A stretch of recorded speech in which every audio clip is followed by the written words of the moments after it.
berhasil menghantamkan Al-Quran selama 4 bulan, 46.000 ASN di Banyuasin berhasil mengukir sejarah. Selanjutnya, pemerintah Kabupaten Banyuasin meminta ASN lebih memaknai program andalan Bupati, yakni Banyuasin Religius. Selama 4 bulan, sebanyak 46.000 ASN di Banyuasin berhasil ukir sejarah menghatamkan Al-Quran yang dijalankan pemerintah Kabupaten Banyuasin. Atas keberhasilan tersebut, Museum Rekor Dunia Indonesia memberikan catatan yang diserahkan langsung ke Bupati Banyuasin Askolani.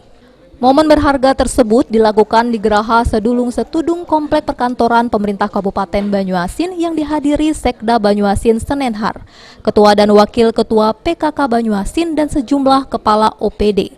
Meski demikian, menerima penghargaan, Bupati Banyuasin menjelaskan jika rekor muri bukanlah tujuan akhir, namun dirinya berharap ASN mampu mengaktualisasi nilai-nilai dalam Al-Quran dalam melayani masyarakat. Al-Quran di Kabupaten Banyuasin yang menjadi suatu kebiasaan, dan tentunya yang paling penting dari semua itu bisa mengaktualisasikan isi Al-Quran itu dalam kehidupan sehari-hari, diimplementasikan dalam kegiatan termasuk pekerjaan-pekerjaan kita sebagai abdi negara, sebagai abdi masyarakat untuk melayani mereka.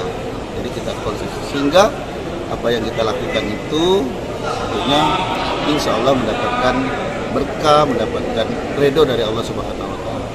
Pak, ini lebih lanjut, Salni Fajar menerangkan jika catatan sebanyak 46 ASN melakukan khatam Al-Quran dilakukan mulai Januari hingga April lalu yang dicatat dengan berbagai dokumentasi.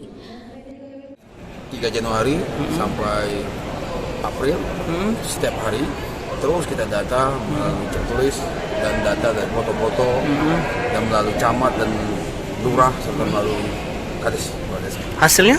Hasilnya 56.143. ASN yang khatam Al-Quran, Pak, ya? Iya, yang khatam Al-Quran 30 juz, satu orang 30 juz. Dalam kesempatan yang sama dengan rekor muri, Bupati Banyuasin meluncurkan program ASN berakhlak sebagai bentuk program revolusi mental. Sulaiman, PAL TV.